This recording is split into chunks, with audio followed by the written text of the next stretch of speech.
21 ലേഖനങ്ങളിൽ, പൗലോസിൻ്റെ 14 ലേഖനങ്ങളിൽ 3 ലേഖനങ്ങൾ തർജ്ജമ ലേഖനം. ഗലാത്യ ലേഖനം, കൊരിന്തി ലേഖനം, എബ്രായ ലേഖനം. ഗലാത്യ ലേഖനം തർജ്ജമ ലേഖനമാകാൻ കാരണം ഉപദേശ പിശകിന് എതിരെ എഴുതിയ ലേഖനമാണ്. കൊരിന്തിയ ലേഖനം ജീവിത പിശക് കണ്ട് അവരെ കറക്റ്റ് ചെയ്യാൻ എഴുതിയ ലേഖനമാണ്.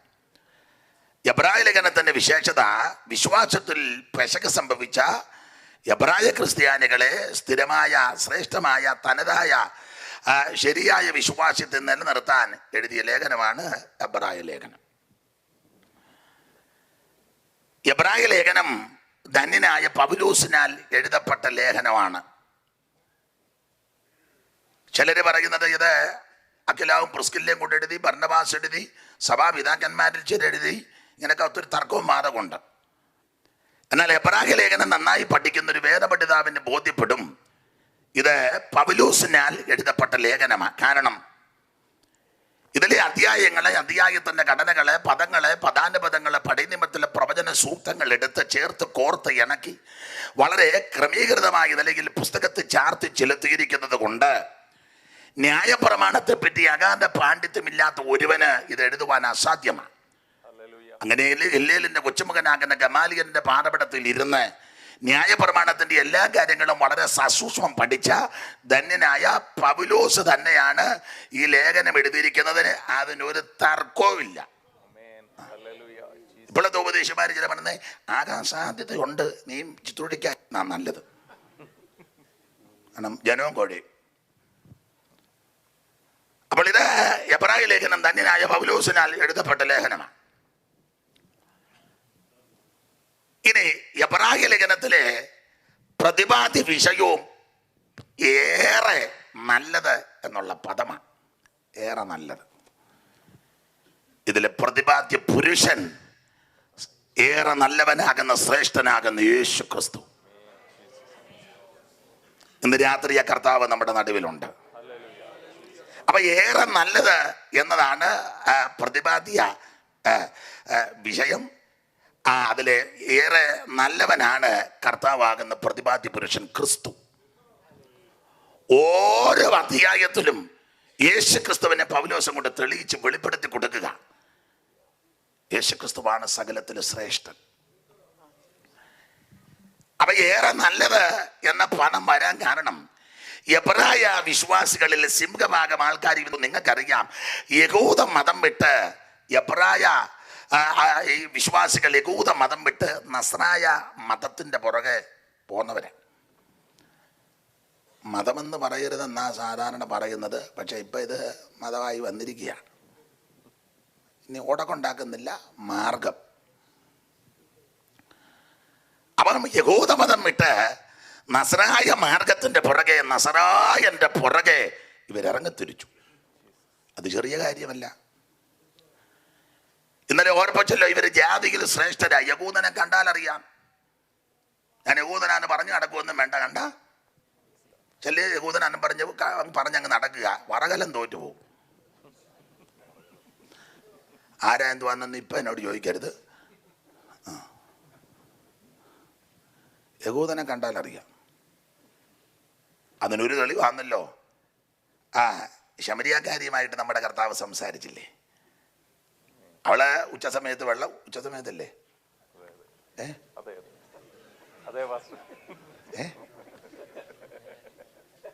അങ്ങനല്ലേ? അയ്യോ, രാത്രില്ല, ഉച്ചക്ക്.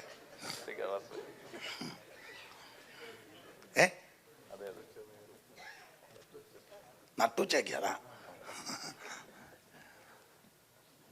നമുക്ക് പൊതുവിലത് പാടത്തില്ല. PIPക്കും അല്ല യൂത്ത് പ്രോഗ്രാമിനും പിള്ളേരുടെ പ്രോഗ്രാമിന് പണ്ടൊരു പാട്ട് പാടുമായിരുന്നു അല്ലേ? പാടാൻ വയ്യ. നട്ടുച്ച നേരത്തു കിണറിൻ്റെ തീരത്ത് വെള്ളത്തിനായി ഞാൻ നിൽപ്പു. നട്ടുച്ച നേരത്ത് കിണറിൻ്റെ വീരത്ത് വെള്ളത്തിനാത്തിരിപ്പു.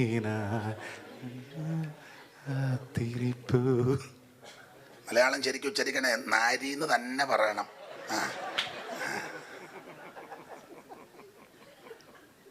അയ്യോ നീ യഹൂദൻ, ഞാൻ ഇന്നൊരു ശമരിയായ സ്ത്രീ, ഞാൻ കോരിയ വെള്ളം തൊട്ടാൽ തീണ്ടലില്ലേ, ഞാൻ കോരിയ വെള്ളം തൊട്ടാൽ തീണ്ടലില്ലേ. നമ്മൾ രണ്ട് പിച്ചിലാ വരുന്നത്. എന്നാലും നന്നായിട്ട് പാടുന്നുണ്ട് കേട്ടോ.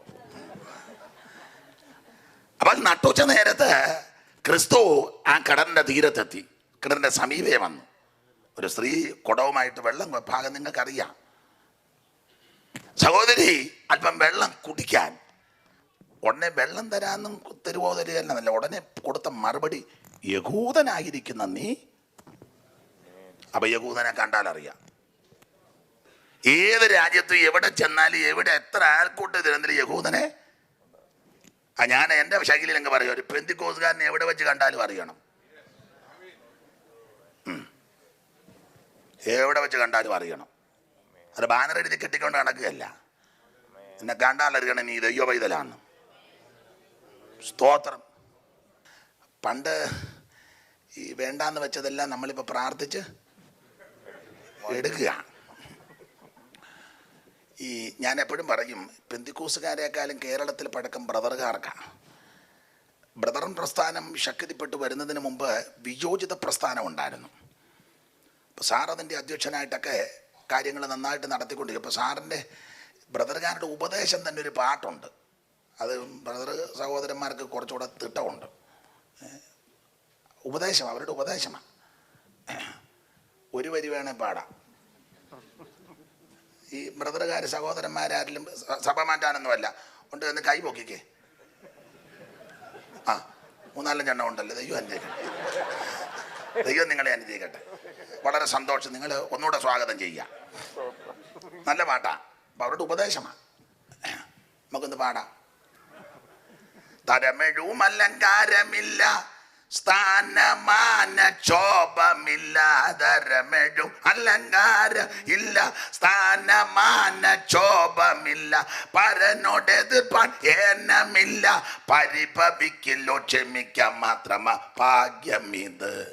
ഭാഗ്യമിത് പ്രാണസഖേ, ഭാഗ്യമിത്.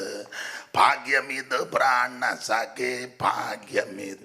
ഭാഗ്യനിധിയാം പരമൻ സഭയ്ക്കരുളിയ ഭാഗ്യമിത്. ഭാഗ്യനിധിയാം. ഞാൻ അന്ന് പറഞ്ഞ തവലക്കാരെയൊക്കെ വിളിക്കണമെന്ന്.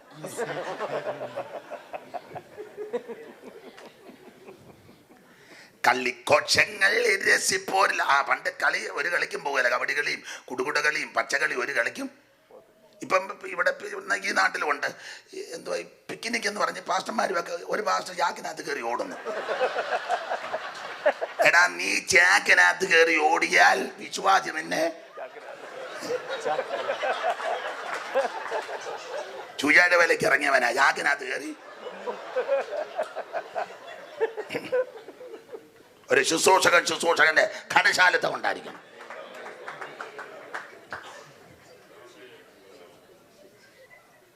കളിഘോഷങ്ങളിൽ രസിപ്പോരില്ല, കർത്തൃഭാവം ധരിപ്പോരില്ല. കർത്തൃഭാവം ഒന്നും ആരും ധരിക്കത്തില്ല. മറ്റേ ജഡിക ഉല്ലാസം തരുന്ന ഒന്നിലും അവർ ഉൾപ്പെടത്തില്ലെന്ന്. കളിഘോഷങ്ങളിൽ രസിപ്പോരില്ല. വേറെ ഉപദേശമാണ്. അതാ പാട്ട്, നല്ല പാട്ടാണ്. ഞാനും മൈലപ്പുറ ഫിലിപ്പ് സാറും കൂടെ ഒരിക്കലിരുന്ന് പാടി. കരുവഞ്ചേരി. കളിഘോഷങ്ങളിൽ രസിപ്പോരില്ല, കർത്തൃഭാവം ധരിപ്പോരില്ല. ബഹുജന സ്തുതി കൊതിയരില്ല, പരനെനിക്ക് കീഴ്പ്പെടണമെന്നില്ല. ഭാഗ്യമിത്. ഭാഗ്യമിത് പ്രാണസഖേ, ഭാഗ്യമിത്. ഭാഗ്യമിത് പ്രാണസഖേ, ഭാഗ്യമിത്. ഭാഗ്യനിധിയാം പരമൻ സഭയ്ക്കരുളിയ ഭാഗ്യമിത്. ഭാഗ്യനിധിയാം പരമൻ സഭയ്ക്കരുളിയ ഏറ്റവും വലിയ ഭാഗ്യം സഭയ്ക്ക് വേണ്ടി ക്രിസ്തുവിനെ തന്നു. അതെ, പാട്ട് മൊത്തം പാടിയ പ്രസംഗിക്കണ്ട, പാട്ടിനകത്ത് മുഴുവൻ ദൂതാ. സ്തോത്രം. ഞാനതാ ഈ ബ്രദറുകാരുടെ പാട്ടിനോട് എനിക്ക് കുറച്ചുകൂടി താല്പര്യം. നല്ല കൃത്യ ഉപദേശപ്പാട്ടുകളാണ്. നമ്മുടെ പാട്ട് ചിലത് എൻ്റെ വീട്ടിൽ ആഹാരം അത് നമ്മളെയൊക്കെ കാണുമ്പോഴും അറിയാം. എൻ്റെ വീട്ടിൽ ആഹാരം ആട്ടെ കുറയാതിരിക്കട്ടെ. ദൈവത്തിന് സ്തോത്രം. അത് നല്ല തനതായ ഉപദേശമാണ്. ആട്ടെ, ഞാൻ വിവരിക്കുന്നില്ല. എബ്രായ ലേഖനത്തിലെ പ്രതിപാദ്യ വിഷയം ഏറെ നല്ലത്. യഹൂദമതം വിട്ട് ഇവര് നസറായ മാർഗത്തിന്റെ പുറകെ വന്നു. ചെറിയ കാര്യമല്ല. യഹൂദനൊത്തിരി വിശേഷതയുണ്ട്. യഹൂദനെ കണ്ടാലറിയാം. യഹൂദന്റെ സംസാരവും ശൈലിയും രീതിയും പ്രകൃതിയും എല്ലാം വ്യത്യസ്തമാണ്. ദൈവത്തിന്റെ പ്രത്യേക ജനമല്ലേ, പ്രത്യേക സമ്പത്തല്ലേ. ഇതുപോലെ ശ്രേഷ്ഠ ജാതി. മറുവശവും പറയണം, യവന്മാരാ കർത്താവിനെ കൊന്നതും. അത് വേറൊരു വിഷയം, അത് ഞാൻ പിന്നെ പറയാം.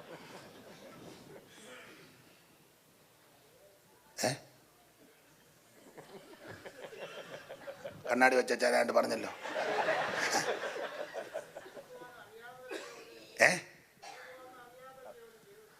അങ്ങനൊക്കെ പറഞ്ഞപ്പോ തടി തപ്പ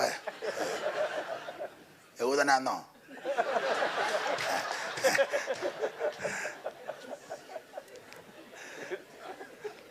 അപ്പൊ യഹൂദന് ഒത്തിരി വിശേഷതകളുണ്ട്. തന്നെയല്ല, ഇവർക്ക് യെരൂശലേം ദേവാലയം ഇവരുടെ അഭിവാജ്യ ഘടകമാണ്.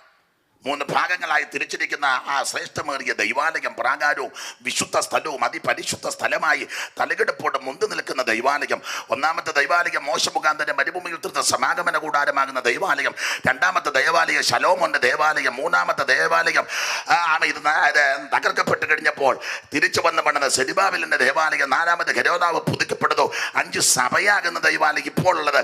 ഇനി പീഡാകാലത്തൊരു ദേവാലയം, പിന്നെ നിത്യദേവാലയം. അപ്പോൾ ശലോമോന്റെ ദേവാലയം എല്ലാം കൊണ്ട് പ്രൗഢ ഗംഭീരമായി. യഹൂദന് വലിയ പ്രശംസയാണ് ഈ ദേവാലയം. ആ ദേവാലയം പണിയാൻ നേരത്തെ ശലോമോൻ അപ്പനാകുന്ന ദാവീദിന്റെ സ്നേഹിതന്റെ ഹീരാമിനോട് തടി ചോദിച്ചു. അപ്പനെ അത്യാർത്ഥി കൊണ്ട് ആലയം പണിയാൻ ഒരുങ്ങിയെങ്കിലും തമ്പുരാൻ പറഞ്ഞു, നീ പണിയണ്ട, നീ കണ്ടവാന എഴുതുന്നവനാന്ന് പറഞ്ഞു. നിന്റെ ഫേസ്ബുക്ക് നോക്കിയാൽ നീ ആവശ്യമില്ലാത്തല്ല. അവൻ കണ്ടമാന എഴുതുന്നവനാ, എഴുത്തുകാരനാ. ഇവനൊരു കത്ത് എഴുതിയതാ ഊരിയാവിനെ. ആവശ്യമില്ലാത്ത പേന എടുത്ത് നീ കുത്തിക്കുറിച്ച് അടിച്ച് നിന്റെ പാണ്ഡിവയറ് ദൈവം തകർക്കും. ദൈവനാമത്തിന് ദോഷമായിട്ടും ദൈവത്തിന്റെ അഭിഷിക്തന്മാർക്ക് വിരോധമായും ദൂത ജീവിക്കുന്ന ഭക്തന്മാർക്കും ദൈവകുഞ്ഞുങ്ങൾക്ക് വിരോധമായി നീ പേന എടുത്താൽ എഴുതിയാൽ അടിച്ച് നിന്റെ കുടുംബത്തെയും ദൈവം തകർക്കും. ന്യായവിധി മേടിച്ച് കെട്ടരുത്. ഇത് എല്ലായിടത്തും കൊടുക്കും. ഇവന്മാരെല്ലാം കേൾക്കട്ടെ, മുഴുവൻ അവന്മാരും കേൾക്കട്ടെ. മുറിക്കാത്തിരുന്ന് കേൾക്കുന്ന നിന്നോടും കൂടാ പറയുന്നത്. സ്തോത്രം. Price the Lord. അഭിഷിക്തന്മാർക്കും ജീവിക്കുന്ന ദൈവകുഞ്ഞുങ്ങൾക്ക് വിരുദ്ധമായി എഴുതിയാൽ ദൈവം നിന്നെ പിടിക്കും. ഇത് തീക്കളിയാന്ന് ഓർത്തോണം. സ്തോത്രം. ഗുണം ചെയ്യാനും നോക്കുന്നില്ലെങ്കിൽ ദോഷം ചെയ്യാതിരിക്കെ. ഇന്നലെ ഓർപ്പിച്ചല്ലോ, 2 വർഷം കിട്ടിയതല്ലേ ദാവീദിനെ, ശൗലിനെ ദാവീദിന്റെ കൈ. 2ാം വട്ടം അതുല്ലാം കൊയ്യിലിരിക്കുക. കാൽമടക്കത്തിന് കേട്ടത് യോവാ പറഞ്ഞ് വെട്ടിയേക്കാൻ പറഞ്ഞു. അവർ തൊട്ടു പോകരുത്, അവന്റെ അഭിഷിക്തനാ, തൊടരുത്. അഭിഷക്തനാന്ന് ദാവീദ് പറയുമ്പോഴും പുള്ളിയുടെ അഭിഷേകം എല്ലാം പോയി നിൽക്കുക, നൊരയും പതയും ചാടി നിൽക്കുക, ദുരാത്മബാധിതനായി. എന്നാലും പുള്ളി പറഞ്ഞത് അഭിഷിക്തനായി, തൊടരുത്. പിന്നെ ദാവീദ് ശൗലിന്റെ വസ്ത്രത്തിന്റെ ആഗ്രഹം, അതും വൈരാഗ്യത്തിന് മുറിച്ചതല്ല, തെളിവിനാ. നാളെ ഒരു അവസരത്തിൽ നിന്നെ എൻ്റെ കൈ കിട്ടിയതാന്ന് പറയുമ്പോൾ ഇവൻ ഏക്കത്തില്ല. അപ്പോൾ ഒരു ചെറിയ തെളിവ്, എടാ അന്ന് മുറിച്ചതാ വസ്ത്രത്തിന്റെ ആഗ്രഹമാണ്. നമ്മളാന്ന് സെന്റർ നോക്കി മുറിച്ചേനും. നമ്മുടെ കൈ പരുവത്തിന് കിട്ടുന്നതല്ലേ. പിറ്റേന്ന് ശൗല് വസ്ത്രം എടുത്ത് ഇങ്ങനെ ഇടുമ്പം ഇത്രയും പറ്റത്തുകൊണ്ട് നമ്മൾ മാറുന്നവിടെ എന്നോട് കളിച്ചാൽ ആഗ്രഹമേ മുറിച്ചുള്ളൂ. അടുത്ത് എനിക്ക് അതല്ല വിഷയം. അടുത്ത പദം നിങ്ങൾ വായിച്ചിട്ടുണ്ടല്ലോ. എന്നിട്ട് തന്നെ ദാവീദിന്റെ മനസ്സാക്ഷി കുത്തി തുടങ്ങി. വൈരാഗ്യത്തിന് മുറിച്ചതല്ല, ചതയ്ക്കാൻ മുറിച്ചതല്ല, തകർക്കാൻ മുറിച്ചതല്ല, തെളിവിന് മുറിച്ചതാ. എന്നിട്ട് തന്നെ മനസ്സാക്ഷി, ഇങ്ങനത്തെ ഒരു മനസ്സാക്ഷി കൊണ്ട് നീ രക്ഷപ്പെടും. അപ്പൊ ദാവീദ് ദൈവാലയം പണിയുവാൻ അത്യാർത്ഥി പൊട്ടെങ്കിലും തമ്പുരാൻ പറഞ്ഞ് പണിയണ്ട, നിന്റെ കയ്യിൽ രക്തക്കറയാ, നീ കത്തെഴുതിയവനാ, നീ ഊരിയാവിന്റെ ഭാര്യയെ ചതിച്ചതാ. പാടില്ല. അതിന്റെ ഭാഗം വിസ്തരിക്കുന്നില്ല, എന്നേക്കാൾ നന്നായിട്ട് നിങ്ങൾക്കറിയാം. അതുകൊണ്ട് ശലോം ആലയം പണിയാൻ ഒരുങ്ങി. അപ്പോൾ ആലയം പണിയാൻ ഒരുങ്ങിയപ്പോൾ തടി വേണം ആലയത്തിന്. അപ്പോൾ അപ്പൻ്റെ സ്നേഹിതനാകുന്ന ഹീരാമിനോട് തടി ചോദിച്ചു. ഹീരാം പറഞ്ഞു, യോ ഇഷ്ടം പോലെ തടിയുണ്ട്, കയറി വെട്ടിക്കൂ. ലെബനോൻ വനത്തിൽ നിന്നാ തടി വെട്ടിക്കൊണ്ടുവരേണ്ടത്. 2-3 എത്തിപ്പെട്ട തടികളാ ദൈവാലയത്തിൻ്റെ. അവിടെ ഒലിവ് വൃക്ഷമുണ്ട്, ദേവദാരു, സ്തോത്രം. ഇതിൽ ആലയത്തിന് വേണ്ടതാ. അത് ലെബനോൻ വനത്തിലാ. ഈടുറ്റ വനമാ ലെബനോൻ വനം. സിംഹവും മറ്റ് വന്യജീവികളും പതിയിരിക്കുന്ന ഹ്രംസജീവികൾ ഇരിക്കുന്ന വനം. അപ്പോൾ ഇതിനകത്ത് കയറി തടി വെട്ടിക്കെടുക്കണം. ഹീര പറഞ്ഞ ആവശ്യം പോലെ വെട്ടിക്കോ. അപ്പം ശലോമോൻ പറഞ്ഞൊരു പദമുണ്ട്, അതേ ഞങ്ങളുടെ ആൾക്കാർ മരം മുറിക്കാൻ എത്ര മുറിക്കുമ്പോഴേ മുറിയാരാ, പക്ഷേ ഒക്കത്തില്ല. സീദോന്യര് മരം മുറിക്കുവാൻ സമർത്ഥന്മാരാ. അവരെ ലെബനോൻ വനത്തിൽ കയറ്റിവിടണം. അവര് തടി വെട്ടിക്കൊണ്ടുവരട്ടെ. ഞങ്ങളുടെ ആൾക്കാർ മരം മുറിക്കാൻ അത്ര. അതിൻ്റെ തെളിവ് നമുക്കറിയാമല്ലോ. പണ്ടെല്ലാം കൂടെ മരം മുറിക്കാൻ പോയപ്പോൾ തൻ്റെ ഹോടാലി ഊരി, അതാ പാങ്ങില്ല, ഊരി അങ്ങ് പോയി. ഊരണമെങ്കിൽ ഇത് ഇളകിയിരുന്നടാ. അങ്ങനെയാണല്ലോ കോടാലിയൊക്കെ കണ്ടിട്ടുള്ളവരും ചെയ്തത്. കോടാലിക്ക് ശരി നല്ലൊരു കോടാലി ഉറപ്പിക്കുന്ന പുള്ളിയുടെ കൈ കൊടുത്താൽ ഒറ്റ ആപ്പിനാണ് ഉറപ്പിക്കുന്നത്. അറിയാൻ മേലാത്തവൻ ചുറ്റോടി ചുറ്റും ആപ്പിടും. ആപ്പേ ഉള്ളൂ. നല്ലൊരു പണിക്കാരൻ്റെ കൊടുത്താൽ ഒറ്റ ആപ്പിന് ഉറപ്പിക്കും. അപ്പൊ ഈ കോടാലി ഊരാൻ കാര്യം ആപ്പ് ഇളകിയിരിക്കുകയാണ്. ഇത് രാവിലെ എടുക്കുമ്പം ആപ്പൊക്കെ ഇളകിയതാണോ, വാ പോയിട്ടുണ്ടോ, രാഗേണ്ടതാണെന്നതൊക്കെ സൂക്ഷിച്ചോണം, ഇരുന്ന് പ്രാർത്ഥിക്കണം. അത് രാവിലെ അല്ല കോടാലി എടുത്തോണ്ട് ഓടുകയല്ല, രാവിലെ തൃപ്പാദപടത്തിലിരിക്കണം. സാറ് പാടില്ലയോ, ദിനമതിൻ തുടതിൽ മന്നുവേലിൻ മുഖാം പൂജം, ദിനമതിൻ തുടസത്തിൽ മനുവേലിൻ മുഖം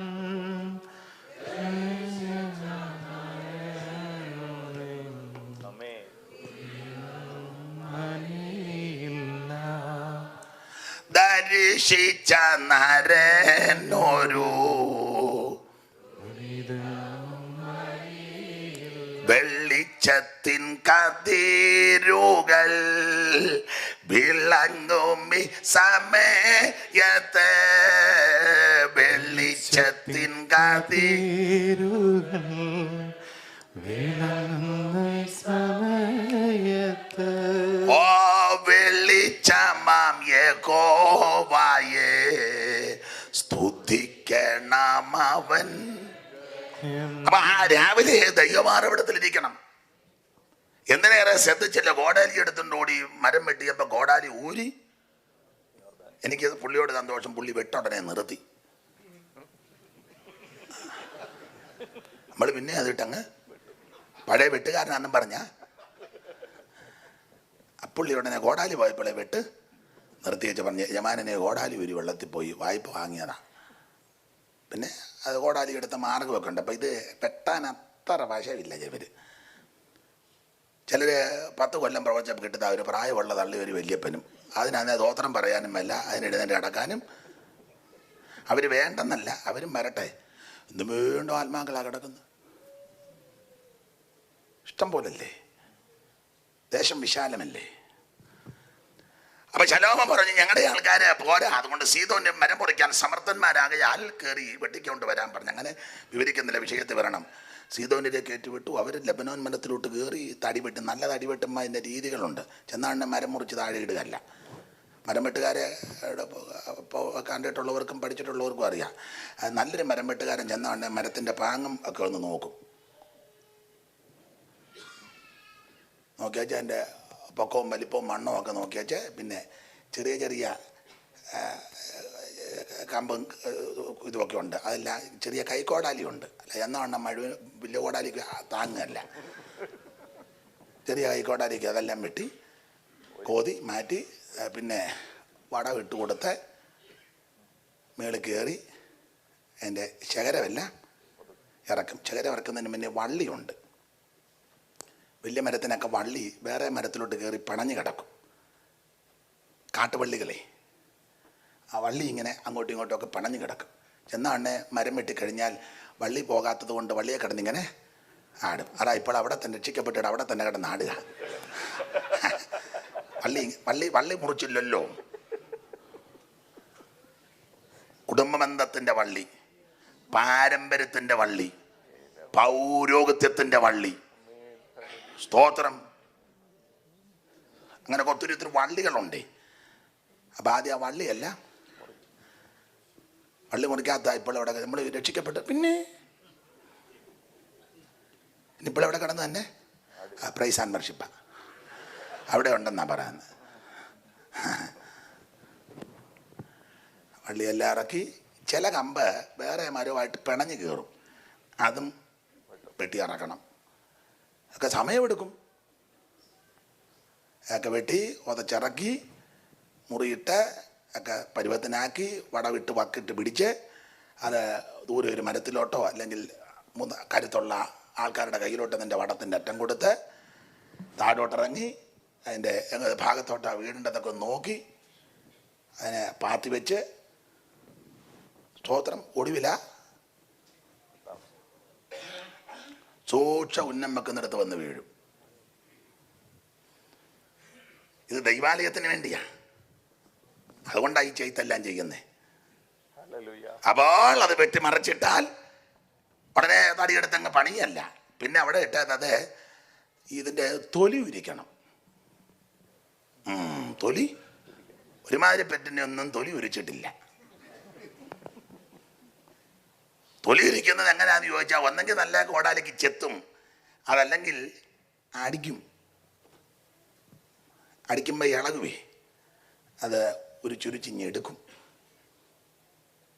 നല്ലതുപോലെ തൊലി ഉരിച്ചിട്ട് കഴിഞ്ഞാൽ പിന്നെ ഒരുമാതിരിപ്പെട്ട കളറില്ല, ഒരേ കളറാണ്. നമുക്കിതുവരെ ആരും ഉരിച്ചിട്ടുമില്ല. ഇനി നമ്മൾ ഉരിയാനോട്ട് സമ്മതിക്ക്. അത് തൊലിയെല്ലാം ഉരിച്ച് അത് പിന്നെ വക്കിട്ട് ഏലസായൊക്കെ പറഞ്ഞ് മേളിൽ കിടക്കുന്ന തടിയാ അങ്ങ് ഉന്നേല ആ വലിച്ചിഞ്ഞ് കൊണ്ടുവന്ന് നദിയിലോട്ട് ഇറക്കണം. സ്നാനപ്പെടണമെന്നായി പറഞ്ഞു വരുന്നതിൻ്റെ ഉദ്ദേശം. ദൈവാലയത്തിൻ്റെ തടിയാകണമെങ്കിൽ, ഉപകരണമാകണമെങ്കിൽ വെള്ളത്തിലിറങ്ങണം. അത് പിടിച്ച് വക്കിട്ട് പിടിച്ച് സമുദ്രത്തിലോട്ട് കൊണ്ടുപോയി അത് വള്ളിയിട്ട് കെട്ടി ചെങ്ങാടമാക്കി ഊന്നി ആ നല്ല ഊന്നുമ്പോൾ ഇത് പൊങ്ങിയായി പോകുന്നത്. സ്നാനമോ ജഡത്തിൻ്റെ അഴുക്ക് കളയാനല്ല, ദൈവത്തോട് നല്ല മനസാക്ഷിക്കാം. Praise the Lord. എൻ്റെ സബ്ജക്റ്റ് അല്ലാത്തത് കൊണ്ട് ഞാൻ ആ ഭാഗം നിന്ന് പ്രസംഗിക്കുന്നില്ല, സൂചിപ്പിച്ചങ്ങ് പോവുക.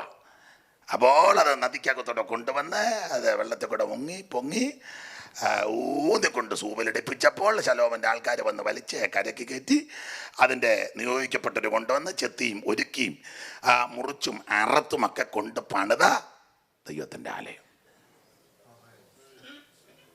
സ്തോത്രം. ഈ ആലയം യഹൂദന് വലിയ പ്രശംസയാണ്. തലകെടുപ്പോടെ നിൽക്കുന്ന ദൈവാലയം. എന്തിനേറെ ആലയത്തിലെ ഉപകരണങ്ങളും സ്ഥാപന ജംഗമ വസ്തുക്കൾ, കോടിക്കണക്കിന് വിലമതിക്കുന്ന സ്ഥാപന ജംഗമ വസ്തുക്കൾ. മിക്ക ഉപകരണങ്ങളും പൊന്നുകൊണ്ടും തങ്കം കൊണ്ടും നിർമ്മിതമാക്കപ്പെട്ടതും പുതിയപ്പെട്ടതും. പിന്നെ നിരനിരയായി നിന്ന് ശുശ്രൂഷിക്കുന്ന ശുശ്രൂഷക വൃന്ദങ്ങൾ, പുരോഹിത വൃന്ദങ്ങൾ. അത് പുരോഹിത വരേണ്യന്മാര് 24 കൂറിന്റെ ക്രമത്തിലാണ്. അബിയാ കൂറ് മുതൽ സെക്കറിയ കൂറ് വരെ 24 കൂറിന്റെ ക്രമത്തിൽ നിന്ന് ശുശ്രൂഷിക്കുന്ന പുരോഹിത വൃന്ദം. ഇവരെ എല്ലാം മേലധ്യക്ഷനായിട്ട് മഹാപുരോഹിതനുണ്ട്. സ്ഥാനചിഹ്നവേക്ഷ വിഭൂഷിതനായിട്ട് മഹാപുരോഹിതൻ. നീളക്കുപ്പായോ നലിയെങ്കിൽ നടുക്കെട്ട് ഏപോതും മാർപ്പതക്കോ ഉള്ളെങ്കിൽ മേലെങ്കിൽ തലമുടിയൊക്കെ വെച്ച് ആണ്ടിപ്പുള്ളി ഒരു വരവുണ്ട്. ഒരുമാതിരിപ്പെട്ടവനെല്ലാം വീടുകയും ചെയ്യൊരു മുത്തും ആ പരുവത്തിനാ പുള്ളി എങ്ങനെ എപ്പോഴും വന്നു ആണ്ടിലൊരു വരവുണ്ട്. അങ്ങനെ പുള്ളി അതെല്ലാം നിലയോടെ നിൽക്കുന്നു. പുരോഹിതന്മാർ വേറെ, സ്ഥാപന ജംഗമ വസ്തുക്കൾ വേറെ, വലിയ പള്ളി, യെരൂശലേം പള്ളി, ജാതികളുടെ ശ്രേഷ്ഠത, കോടിക്കണക്കിന് വില വയ്ക്കുന്ന സ്ഥാപന ജംഗമ വസ്തുക്കൾ, യെരൂശലേം പട്ടണം. ഇതെല്ലാം യഹൂദന് വലിയ വിഷയമാണ്. യെരൂശലേമിനെ തന്നെ ദാവീദിന്റെ കാലത്ത് മില്ലോയും ഒക്കെ ആയിട്ട് പണിത് ഉറപ്പിച്ചു. സങ്കേത നഗരങ്ങൾ, സംഭാര നഗരങ്ങൾ, മില്ലോ ഒക്കെ പണിത് ഉറപ്പിച്ച് സുസജ്ജമാക്കി.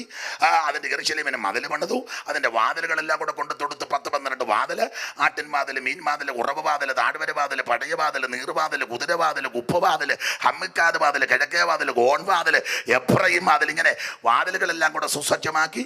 കോട്ടയെല്ലാം കൂടെ പണിതു, മില്ലോ പണിതു, സംഭാര നഗരം പണിതു. ഇതെല്ലാം യഹൂദന് വളരെ അഭിവാജ്യ വിഷയമാണ്. ഒരു നല്ല യഹൂദൻ കഴിവിന്റെ പരാമതി യെരൂശലേം വിടാതിരിക്കും. അതുകൊണ്ടാണല്ലോ സങ്കീർത്തനക്കാരനും പാടിയത്: യെരൂശലേമേ ഞാൻ നിന്നെ മറക്കുന്നുവെങ്കിൽ എൻ്റെ വലങ്കൈ മറന്നു പോകട്ടെ. എൻ്റെ മുഖ്യ സന്തോഷത്തെക്കാൾ വിലമതിക്കാതെ പോയാൽ എൻ്റെ നാവ്. യെരൂശലേം അവരുടെ വിഷയമാണ്. ആട്ടെ, വിവരിക്കുന്നില്ല. ഇങ്ങനെയുള്ള യെരൂശലേമും ആലയവും ആരാധനയും പുരോഹിതന്മാരെയും ആചാരങ്ങളും അനുഷ്ഠാനങ്ങളും മാമൂലും പിന്തുടർച്ചയെല്ലാം വിട്ട് ഇവർ നസറായന്റെ പുറകെ ഇറങ്ങി. അത് ചെറിയ കാര്യമല്ല. നിന്റെ കുടുംബശ്രേഷ്ഠതയും വിദ്യാ നിപുണതയും നിന്റെ കുടുംബത്തിന്റെ വലിപ്പവും മറ്റൊത്തിരി ഉണ്ടല്ലോ, അതെല്ലാം വിട്ടേച്ച് അതൊക്കെ ഉപേക്ഷിച്ച് വേണ്ടാന്ന് വെച്ച് നസ്രായന്റെ പുറകെ ഇറങ്ങിയത് അബദ്ധമല്ല, മണ്ടത്തരമല്ല. നിന്നെ ആദരിക്കുന്നൊരു ദൈവമുണ്ട്. ഹല്ലേലൂയ. ഈ ലോകരാജ്യം ചൊല്ലിയാലും ദുഷ്ടർ പരിഹാസം ഓതിയാലും, ഈ ലോകരാക്ഷേപം ചൊല്ലിയാലും, ദുഷ്ടർ പരിഹാസം ഓതിയാലും, പ്രാണനാഥ പോയതായ പാദമതി, പ്രാണനാഥൻ പോയതായ പാദമതി. അതെ, കർത്താവിന്റെ മഹത്വം. ഇവരിതെല്ലാം വിട്ട് യേശുവിന്റെ പുറകെ ഇറങ്ങി. അപ്പൊ ആരംഭത്തിൽ എടുത്തിയാടി മാർഗത്തിൽ വന്നു. കുറെ നാള് കഴിഞ്ഞപ്പോൾ ഇവർക്കൊരു ചിന്ത, വിട്ടുപോകുന്നത്, ഉപേക്ഷിച്ചത് അബദ്ധമായോ ഭോക്ഷത്വമായോ അത് വിഡ്ഢിത്തമായോ എന്നൊരു ചിന്ത അകത്ത് കയറി. ഇവർ ക്ഷീണിച്ചു. അതാണല്ലോ ഇന്നലെ 2 വാക്യം തെളിവ്. 6:12 12. 1 മന്നത, 2 തളർന്ന കൈയും കുഴഞ്ഞ മുഴങ്കാല്. മന്നത. മോശവത്സലം ശാസ്ത്രി പണ്ടൊരു പാട്ട് പാടി: മന്നതയെല്ലാം നീക്കുക നിന്നടിയാരിൽ തന്നാരുൾ നല്ലുണർജയെ, വന്നിടുന്നോരു ക്ഷീണം നിദ്ര മയക്കമിവ. ചിലരെ കണ്ടോണ്ടാ ഇപ്പൊ ഞാൻ പാടിയത്.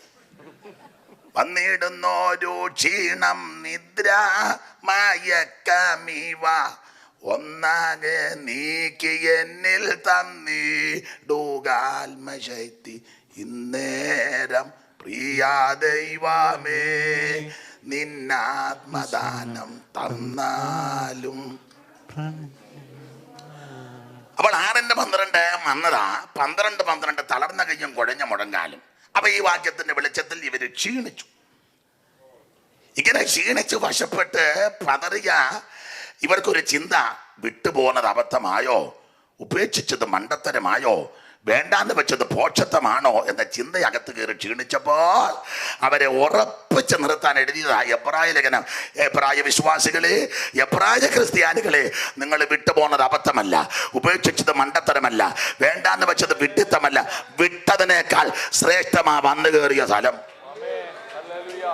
വേണ്ടാന്ന് വെച്ചതിനേക്കാൾ വളരെ നല്ല സ്ഥലമാ വന്നു കയറിയിരിക്കുന്ന സ്ഥലം. ഏറെ നല്ല സ്ഥലത്താണ് നിങ്ങൾ വന്നിരിക്കുന്നത്. അബദ്ധമൊന്നും ചിന്തിക്കരുത്. ഞാൻ എല്ലായിടത്തും പറയുന്ന കാര്യമാ, എൻ്റെ അനുഭവത്തിൽ നിന്ന് പറയുക. ചിലപ്പം ബിബ്ലിക്കലായിട്ടൊക്കെ തർക്കം വരാം, ഉപദേശപരമായിട്ട് തർക്കം വരാം, അതാ വരട്ടെ. എൻ്റെ ഞാൻ വേദപുസ്തകത്തിൻ്റെ ഭാഷ പറഞ്ഞാൽ രക്ഷിക്കപ്പെട്ടു, അതാ ഏറ്റവും വലിയ ഭാഗ്യം. ഇനി എൻ്റെ ശൈലി പറയാം, പെന്തിക്കോസ് വന്നതാ ഭാഗ്യം. ഞാൻ ഒരു പെന്തിക്കോസുകാരനായതിൽ അഭിമാനിക്കുന്ന ആളാണ്. നിങ്ങളുടെ കാര്യം എങ്ങനെയാണെന്ന് എനിക്കറിയാൻ മേല. എനിക്ക് എൻ്റെ കാര്യം പറയരുത്, തല്ലേ മൈക്ക് ഇപ്പം എൻ്റെ കയ്യിൽ വന്നല്ലോ. ഇന്ന് വരെ തോന്നിയിട്ടില്ല ഇതിനകത്ത് വന്നത് അബദ്ധമായെന്ന്. എനിക്കിപ്പോഴും സങ്കടമാണ്, നേരത്തെ വരാനൊത്തില്ലല്ലോ എന്ന്.